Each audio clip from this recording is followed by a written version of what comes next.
Hey, it's Shabes, and welcome to another edition of AniTube Digest. We're going over the best and not so best anime YouTube videos come out this week from the 29th of May to the 6th of June, part 2. It's the rest of the videos.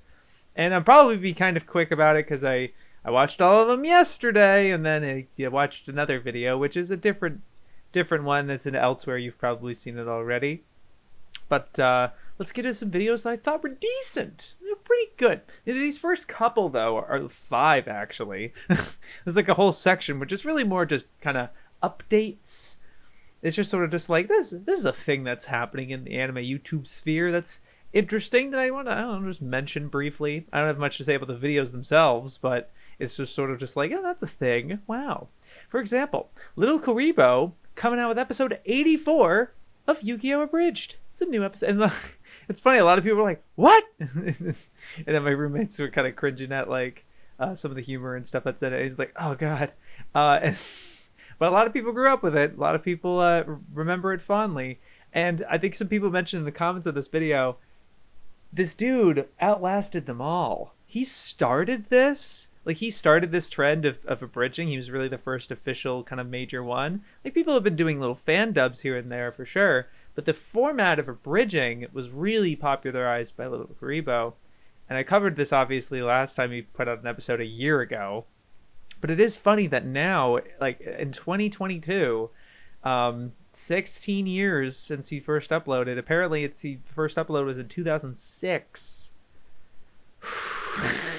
So, like, he's been doing this a long time, all by himself for the most part, too. Like, he has some people guest here and there, but, like, he's doing all the voices. The edits are very simplistic, so it feels like he really is just kind of doing it all himself. And it's just so, it's inspirational, man, honestly. And it's just so cool that he just outlasted everybody. Like, nobody does abridges anymore. Like, maybe some niches here or there, maybe. But, like, I guess there's something witty still doing Sword Art Online abridged. But it's just so funny that, like, he outlasted everybody. It's so interesting. Yeah, I mean, it was okay. It was a decent episode, kind of funny. Kind of typical humor from him. I laughed at some of the very corny jokes. And it was kind of funny because, like, a lot of the jokes in this episode were based on Grandpa being out of touch and trying to not be him and everything like that. And he's trying to, like, give these dated kind of cringy references and stuff like that. But then, like, the humor itself is also very cringy and outdated. Like, aside from these sorts of things. So it was oddly complimentary in maybe in an unintentional way. But I enjoyed it. I had a good time as usual. Yeah, it's just really inspiring to see that this is still going, like another certain series that's gone on for a little while, Congratulations to the Anime Man launching a clothing brand called Nonsense. It's not fully out yet. This is just kind of the announcement trailer, and it's techno, and Joey's there with this other girl and posing for all the different outfits and stuff that he has going. It looks good. Like, very fashionable, I guess, trendy, I suppose. Very streetwear type of stuff. Looks like fun and very unrelated to his branding of the Anime Man and everything like that. It reminds me of Cloak, with the one that Markiplier and I believe Jacksepticeye is a part of. I don't know if I think it might just be Mark though. But that branding, it's very aside from the channel and stuff like that, but it's something they wanted to do, and he'd been pursuing it for over a year. He talked about a little bit on the recent Trash Taste, which I listened to recently. I don't listen to all of them, but occasionally. But that happened to work out. But that was great. It was good to hear. Good to see that. I like them expanding into different categories and different avenues and things like that, and not putting all the eggs in one basket type of thing, and trying new things. It's very awesome and exciting. Good best of luck to him. Gigguk is taking a break. This is his first like on-screen vlog on his main channel for a long time. And it's not too out of the ordinary because he's already been doing a lot of in-face stuff on his second channel. But it's obviously because he has all this other crazy stuff happening over the summer. Apparently it's like a 1-month break or something like that. But he has his wedding. He's getting married.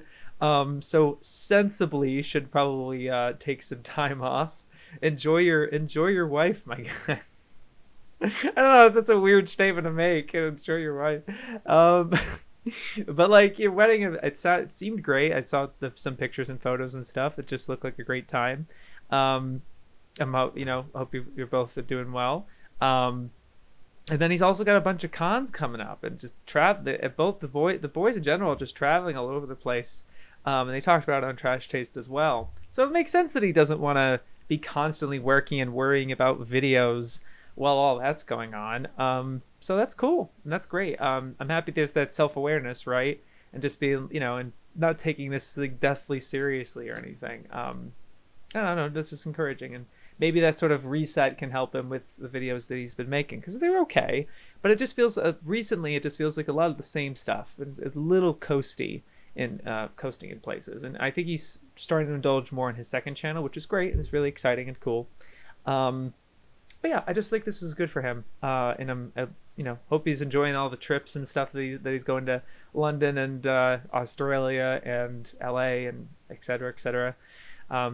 Enjoy. It's great. I don't know. Just wanted to give an update here because it's a notable moment, I guess. And while one takes a break, the other one is taking a much longer break. This is the end of animebackwhen from animebackwhen, and yeah, I mean that it happens, and that's fair. I'm just happy it seems very cordial and not like he's leaving trail of fire and unlisting all of his videos and stuff like that, or privating them or taking them down or something like that. He's just rage quitting or something. A couple of YouTubers have done that, unfortunately. But I'm really happy that he's stepping away from it. His reasoning is to just work on himself and try some new things and learn more and evolve, and working on himself is great, and that takes a lot of self-awareness. A lot of people never have that kind of epiphany moment, and that's really exciting. And I commented on his video, don't be a stranger. I hope you stick around in the community and stuff. I always hate seeing people kind of just blip off the radar and we don't know what happens to them and stuff like that. I was like, whatever happened to that guy? I always kind of feel that it's a bit of a bittersweet thing for me when that happens. But like, people retiring from YouTube, that happens a lot. It's totally cool, and I'm happy you got to 1,000 subscribers. I think that's an awesome milestone, and I think you made really good stuff. And so don't be a stranger, and do your thing, man. Figure yourself out. I think it's awesome. Yeah. Best of luck to that.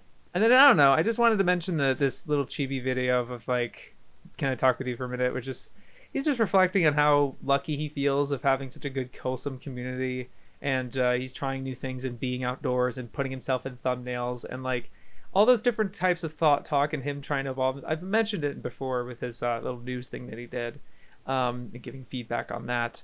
But like, yeah, I do really like that he's starting to really feel settled and at peace, or just like just enjoying it moment to being in the moment and stuff like that, taking his time. He's not really doing a whole lot of like episode of the seasonal stuff, and so it just seems really nice, and it's good to see from him.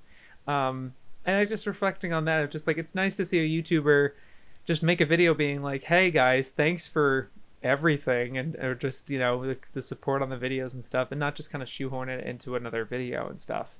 Just making us dedicated standalone things like, thank you for being such a wholesome, cool community to talk to and stuff. It's just so wholesome and nice. And not a lot of people do that. I certainly don't do that. I kind of just do it right here or whatever. Because again, the support on this last video was really great, or just the motivation that people are looking forward to my response in that way and delivering on that was satisfying. And then me talking about my Naruto video and stuff, and people being patient with that sort of thing, I really appreciate that.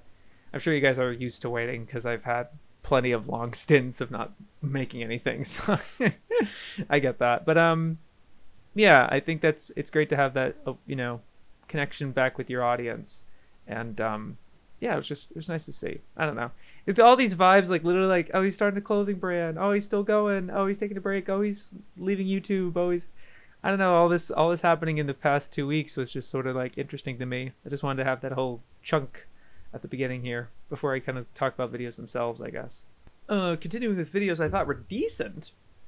Exclamation Point put out another subs versus dubs video. Been a long while, with this particular series, about Madoka Magica, and I think this is good. I still am not the biggest fan of how scatterbrained he feels with the editing and how verbose the language is. I think a lot of it is it's difficult to parse exactly what he's trying to say or communicate. It's not the most clear thing. But I did get the vibes where like he's not making these really overt crazy statements about how these differences in the Japanese and English makes it a completely different show, you know, and they're two different mediums at that point, or two different stories. And like the character trajectory of Deku versus Japan versus English is so drastic because of the changes and stuff. I don't know, the hyperbolicness was just kind of exhausting to me. But this one, it was just very focusing on Madoka specifically, and just choosing a few lines here and there. I still don't think... I get the idea of not wanting to show the clip twice for brevity's sake, and you could just do the subs and the dub at the same time, present it that way. But I think it's hard for an audience to do. I think the way he introduces it is like, look what Madoka says here in the English. He says, versus what she says in the Japanese. And so the audience is able to follow it a little better. Asking your audience to kind of do both at the same time, and then you go into your analysis of the whole thing, and you have to remember what they said. So the dub is listening, and that's a bit of an ask for me personally. But it did seem that the analysis when he's talking about it is like they're different experiences, but they're not. There's no one superior than the other necessarily. It's just like this is the experience you get when getting the English one. There's all these different minutia. The minutia is great, although I don't think he ever. He only is talking about the word choices specifically, and he's only because so then what ends up happening is like he's not talking about the translation or anything like that because he's doesn't know Japanese or anything, so he's just taking the subs at face value. And I mean, what would happen if they were dub titles? Would he even know? I think there is something to be said of just having a basic understanding of Japanese. You don't have to be fluent. But if you have the little things of like desu or the way that they're being communicated, and then also this doesn't take into account, the wording is certainly an important aspect, but the delivery of those wordings can be important too, because it could be the exact same thing, word for word, but it could also, but the inflections and connotations of certain things, the emotion they're putting into it, could also be an influence. And I don't think Expo really dived into that much, and I probably under the veil of, I don't know Japanese, I don't know the kind of voice performance they're making. And that just I think that would come from experience.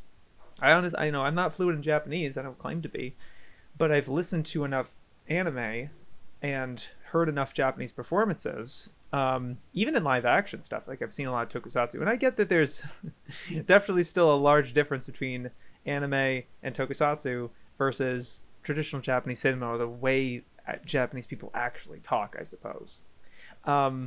But still, I think there's something to be said where, like, you could, based on other anime, you can kind of gauge how they're performing in this particular instance, I guess.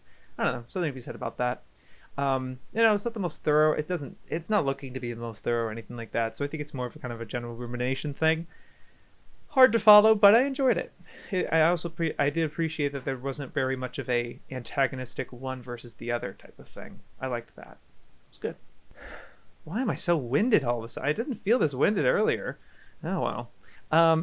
This is the first video from CBF, who is a member of the New Types podcast I've mentioned before. This is his first video, Carol and Tuesday, Shallow, Scuffed, and Soulless. Quite woo.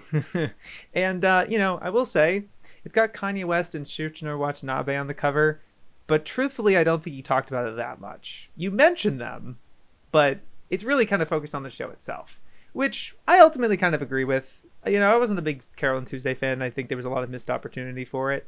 And what I appreciated about this video is it really felt that you were coming from a place of having seen a lot of videos, and you know what to go into, what to expect, and what you kind of the do's and don'ts almost, or just putting a foot forward in a way. It reminds me of when I made my first video, because I also had like a lot of influence and I'd seen a lot of videos and stuff, and so trying my best of like framing it from that perspective if I was a new viewer, and not just being like, it's a video, guys, and I really appreciated that you came in swinging. You really have all that emotion. It's very emotionally charged, and you have these little rage moments and things in the video itself, but it feels very sharp, articulate,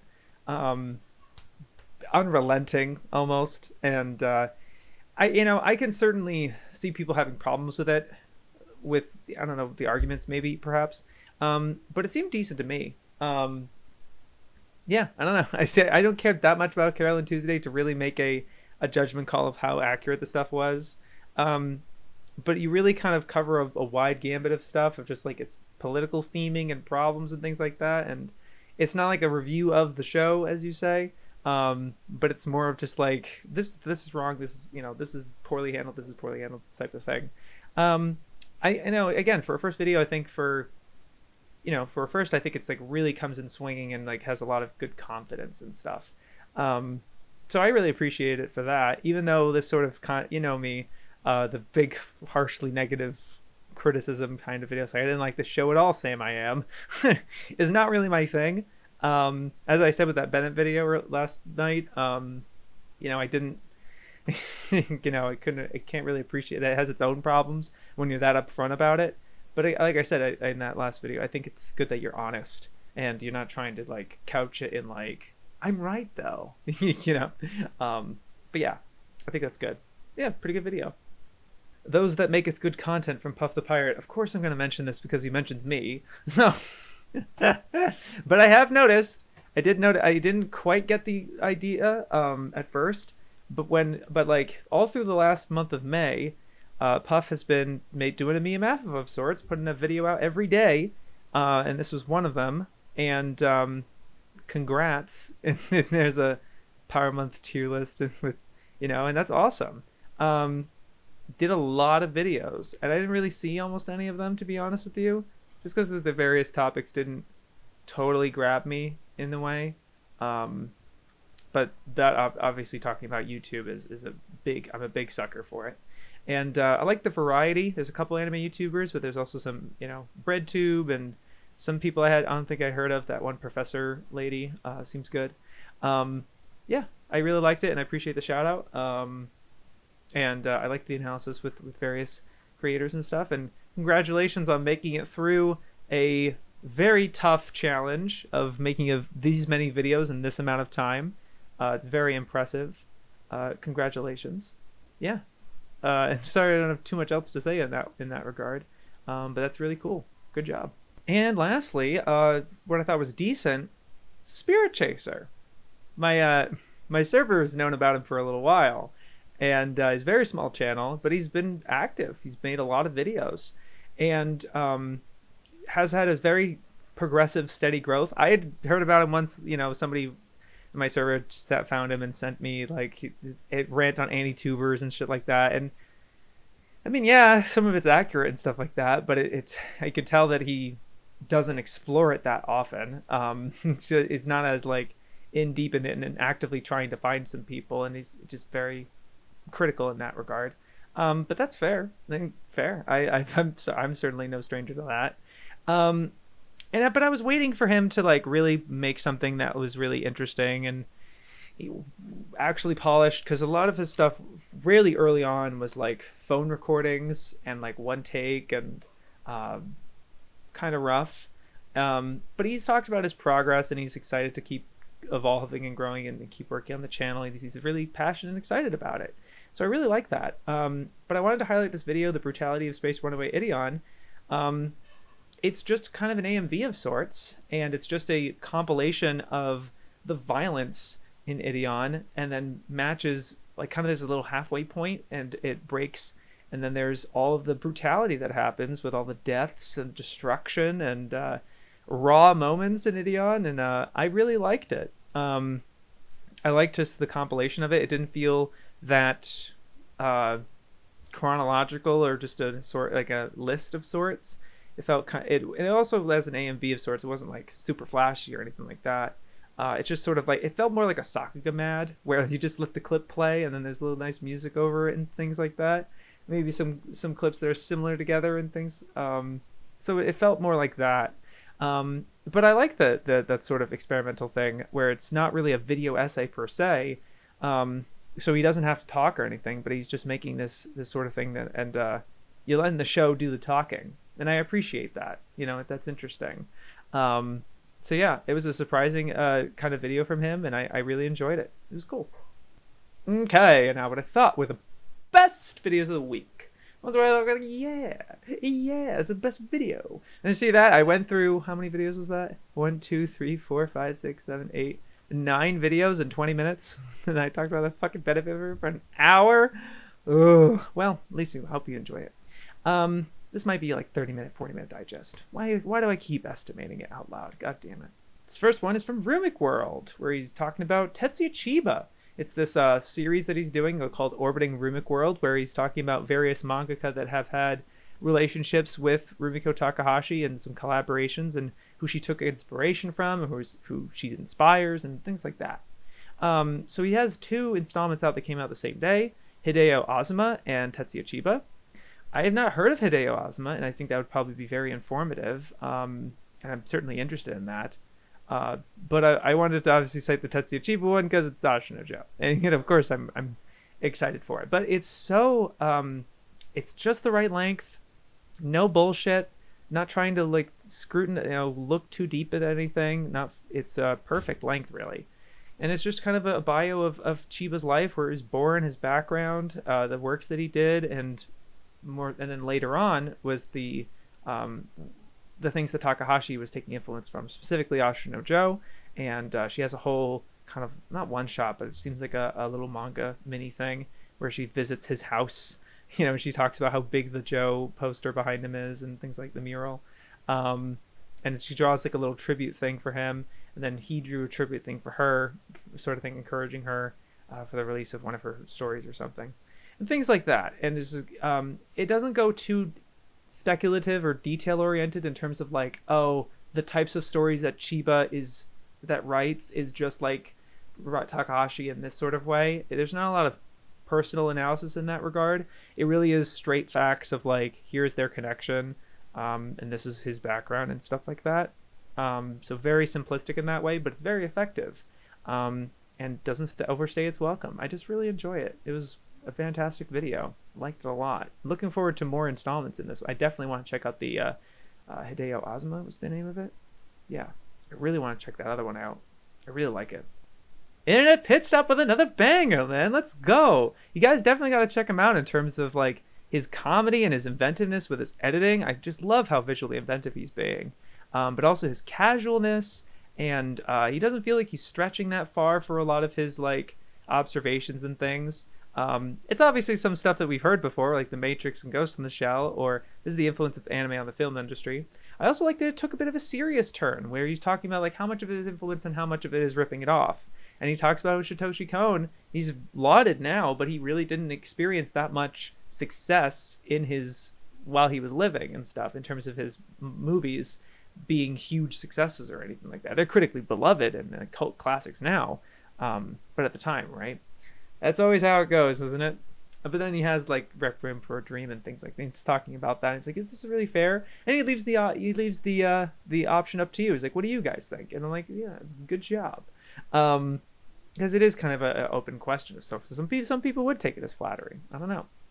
But yeah, his inventiveness and like humor and just casualness, everything, like it really is giving the Nakey Jakey vibes, of course. Like Chris is really what he's really biting from, but I love Nakey Jakey. What can I say? And he's not uploading, so that's fine. You just fill that niche in, fill that gap. That's great, man. I just like you really in this space, and it's exciting to see you make stuff. And I don't know, just you seem more of an island. I think you've commented down here before, so it's good to see you. I don't know if you'll see this or whatever, but like, yeah, I don't know. It would be good to see you around more. You seem like a really cool guy, at least it seems to me. But yeah, I just really like this video. I also never knew about the, I think I did, maybe. Probably heard about it at some point. But just, I like the point about the Kurumada with doing promo art for the Olympian movie with Liam Neeson and stuff, and how the armor there was based on the Gold Saint armor. I could tell you hadn't seen the series, but that's okay. That's fair. Yeah. But I just like that a lot. It was a really good video. Kineko Video it's formerly Femboy Films, but it's Kineko Video. They doing all those scans and stuff. The Incredible Art of Animation, a living art form, and this is from 1971. It's like a behind the scenes video for Stillborn Alley. God, that might not be right. Let's see. Oh, jeez, I don't know if that's it. Crap. What is it called? I knew I was, but look, it's because it was a day. It was a day ago where Shinbone Alley. Still boy. God, Shames. Good lord. No, Shinbone Alley. Okay. Old American film, animated film, and this goes through very meticulously from the concept stage to scripting to voice acting to the music, to key animation and timing and storyboarding and even turning it into the cellular, and you see all of it, and it's a really interesting process, and there's a reverence and an appreciation for it. It's thorough and mature. It's a great find. And they didn't have to do that much restoration to it, really. They just kind of took the original. It's a pristine first print, I guess. I love how in the description they really give you all the information and just let the short play for itself. It's so great. They really run a good ship down there, over there. But yeah, really enjoyed this video. You guys should definitely check this out if you appreciate animation, even if it's American stuff. It's the same process with like style animation and stuff. Yeah, it's just classy, and I liked it a lot. It was great. And the last video I want to talk about is Hiding in Publix. This free manga will break you, talking about Goodbye Eri. And at first I was surprised that you wouldn't go into that much detail and not spoil anything, because I'm like, wait, so then what are you going to talk about? It's 11 minutes, right? And then he ends up, finally doing that like introspective thing that he hasn't done. I'm sorry I haven't followed your stuff every single video and stuff, but it sounded like you don't do it too often these days, which is fair.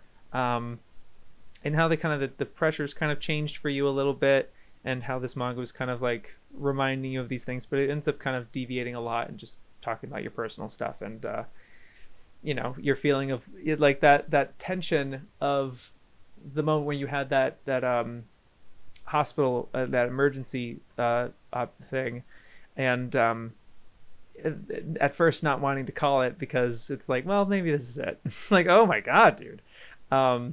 Shit like that is just kind of crazy. But the interface makes it so vulnerable, and I appreciate the editing on this a lot, because there's a lot you can do with Eri, with how it's formatted with the 4-panel thing. And I think you did a lot of cool stuff. Even if you use it 2 or 3 times in the video, who cares? It's a cool effect, right? I really like that, that you're willing to do. I probably mentioned that before. I'm sorry if so much of I don't know if like with you specifically, a lot of my points end up sounding the same. I just end up appreciating a lot of the similar stuff.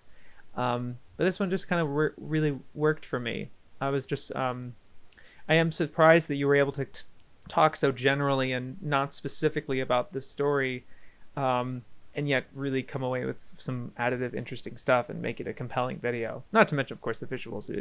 That's kind of worth the price of admission for me, at least.